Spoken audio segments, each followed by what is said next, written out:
This crowd is very angry. I spoke with multiple people today who say that they did not ask for this. They're angry. ICE is here. They were scared something like this would happen. The desire to get out and protest and to speak up to this administration of how wrong this is, that is a patriotic duty at this point in time, but it needs to be done safely.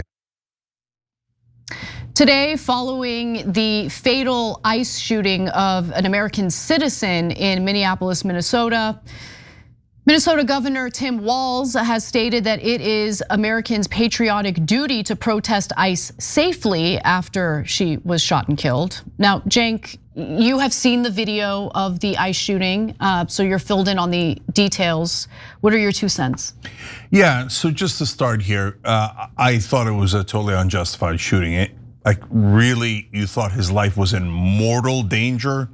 And so if you see it as a lot of us are seeing it, and it is a bit of a Rorschach test, which we'll come back to, then of course you're gonna protest. I mean, if this was the Biden era and they were enforcing COVID restrictions and the same exact woman was in the same exact situation, the law enforcement officer, I don't see the right wing going, oh no, it's cool. I'm glad they shot and killed her. And we're good with it, we're good with it. So our politics is infecting how we literally see an event. That's exactly right, right? So I mean, just think about what transpired on January 6, 2021.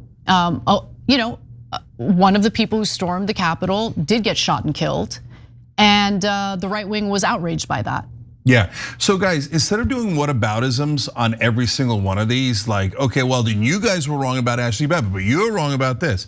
Why don't we have one standard and a principle that we apply to irrespective of politics and partisanship, right? So look, I know that a lot of people looked at that video and thought he was right to shoot her. I see it all over social media, but I can't believe it. I can't believe it. You saw it from all the angles, including the angle to where she's past him and he's still shooting into her window from the side. That his life was in danger. And so it's amazing how people are affected by a partisan lens. Guys, can we actually cue up that video from the first story where we covered it, because I do want to play it again for the purposes of this discussion about the protests. But while you guys get that, let me give you some more details. So we broke down the shooting earlier today on the show. That segment will be linked in the description box if you want to take a look at that. Now, that aside, here's more from Governor Tim Walz. We won't let them tear us apart. We'll not turn against each other. To Minnesotans, I say this: I feel your anger. I'm angry. They want a show. We can't give it to them. We cannot. If you protest and express your First Amendment rights, please do so peacefully, as you always do. From here on, I have a very simple message. We do not need any further help from the federal government. To Donald Trump and Kristi Noem, you've done enough. There's nothing more important than Minnesotan safety. I've issued a warning order to prepare the Minnesota National Guard. We have soldiers in training and prepared to be deployed if necessary. So that was the response from the governor of Minnesota. Jacob Frey, the mayor of Minneapolis, is not accepting that the ICE agent shot and killed an American citizen in self-defense. We showed that in the earlier coverage that we did. But I do want to play the clearest video that I've found of the shooting so everyone can see it and judge for themselves. And also keep in mind what Cenk said about the ICE agent continuing to shoot even as he was on the side of the vehicle as she was attempting to flee. Let's take a look.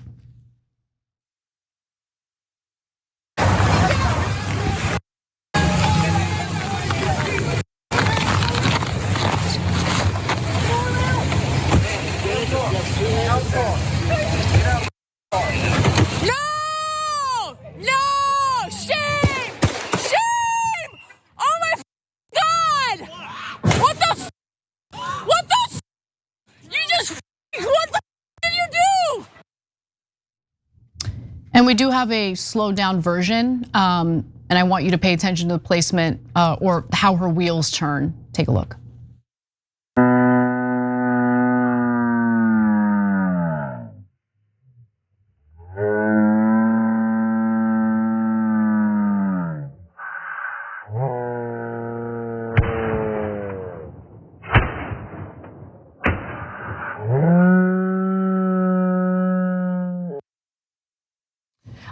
also just note quickly, she backed up because she was trying to flee.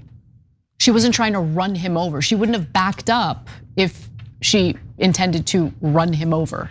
Yeah, so I've got two more thoughts on the slow motion version of that. You see clearly 2 shots after she's already cleared him. She's already cleared him, and he's still shooting into the car. You can't say that his life is in danger if he's already past the car. It's just impossible to say that. It's just physics, it's just obvious. It's right there on tape, right? And so you could say, oh, well, he thought his life was in danger when she first started speeding up. What did she get up to, 2 miles per hour? I'm being literal, 2 miles per hour. And what was his first reaction? His first reaction was to go for his gun. You can rewatch the tape. Your first reaction should be step out of the way. Exactly. Then you want to draw a gun to threaten her, but not to shoot her. You want to try to find a way to apprehend her. You've already got her plates on the record. It's not like we can't chase her down, right, etc. But why don't you move out of the way if you think your life is in mortal danger? Why is your first reflex, let me murder this person and then I'll figure it out afterwards? So guys, look at it, watch. Okay, so she's now, okay, the wheels are spinning, you're worried, but well, get out of the way, get out of the way, get out of the way. Why are you in the way? Why are you drawing your gun? What are you doing? And now he shoots once in the front, second time in the side, third time on the side. No.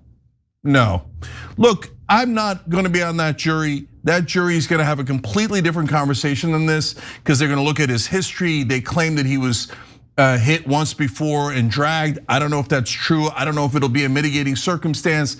They'll look at a lot of things. They'll look at that first time when her wheels are spinning and he's still in front of the car, and they'll have to decide beyond a reasonable doubt whether he killed her, murdered her, homicide, manslaughter, whatever it might be.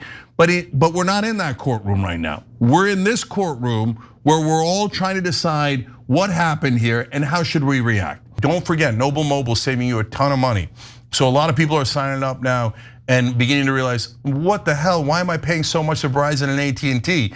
So your bill's only $50 a month, but it can actually be less because they give you money back if you don't use your data.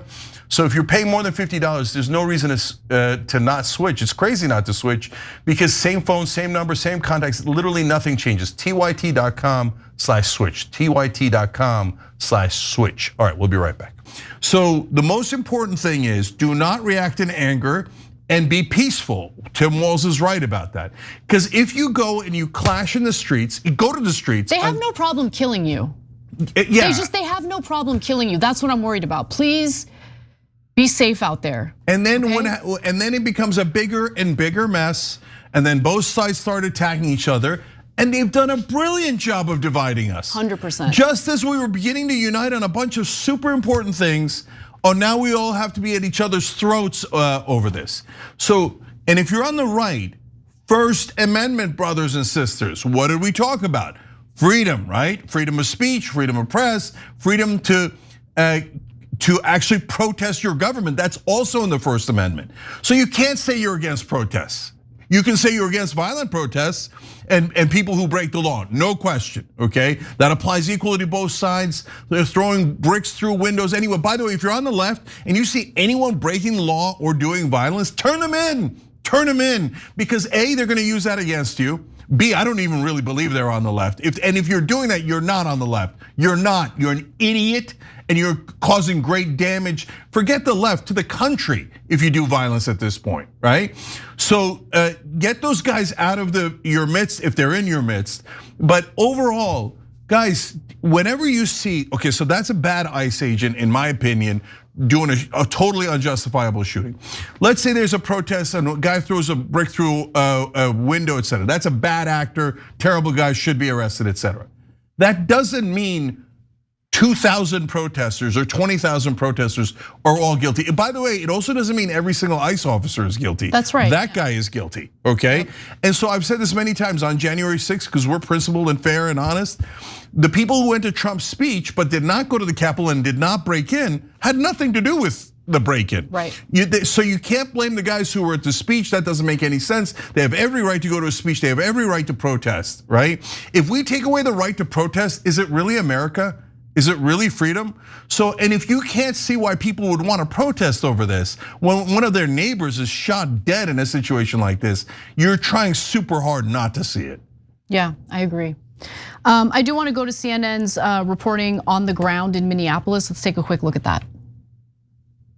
There has been a crowd here for several hours in the aftermath of the shooting. People here are very angry. What you're hearing now is, a lot of anger that's being directed toward the Minneapolis Police Department. We've seen multiple federal law enforcement agencies on scene here: the FBI, the U.S. Marshals, Customs and Border Patrol. Locally, we're seeing the Hennepin County Sheriff's Office and the Minneapolis Police Department. This all comes amid this ramped-up immigration effort here, where DHS has 2,000 DHS agents are spread throughout the Twin Cities. Again, their largest immigration operation to date. Again, people here in Minneapolis are very angry, and we're very angry about that operation at all. Now today, their anger is heightened. And right now, it is being directed toward the Minneapolis Police Department, who they think in this moment is protecting ICE and not them. I shared this in the initial story that we did about it, but the victim here is a 37-year-old woman, an American citizen by the name of Renee Nicole Good. She was a mother, so now her children will grow up without their mother in a situation that could have been prevented. She didn't need to be shot and killed. I think that's pretty clear from the video. Yeah, one last thing, guys. Not everything is worthy of a death sentence. A death sentence is the most extreme thing in the world. And when you shoot someone in the face, that's a death sentence. So you could say, look, I get it. I would have been worried for my life in that situation. I don't get it, but I understand that others view it differently, right? And look, we had this debate about the skateboards and the plastic bags and all the things that were thrown. And would that make you feel like you're in mortal danger? And different people have different opinions, okay? And a totally different, the Kyle Rittenhouse situation, okay? I get that people have different opinions. But do you really think that in that situation, you would have killed her and left her child motherless? There's no way. Like, come on, please tell me that you wouldn't have killed her. That is not something worthy of killing someone over 2 miles per hour going by you. No, this is madness. Don't let them divide us. They want us at each other's throats. And if you do that on both sides, you're giving the people in power the greatest gift. That's exactly what they're looking for here. We should unite as Americans, have decent law enforcement that protects us, and obviously we should allow for protests left, right, center. And don't cheer on state-sponsored violence against its citizens. Don't normalize that. Yeah, I mean, for the folks who are worried about jackbooted thugs of the government and government tyranny, you should be a little bit careful. And if you think, it's okay, it's just the left wing, it's the left wing today. What's it gonna be tomorrow? Every time you ring the bell below, an angel gets his wings. Totally not true, but it does keep you updated on our live shows.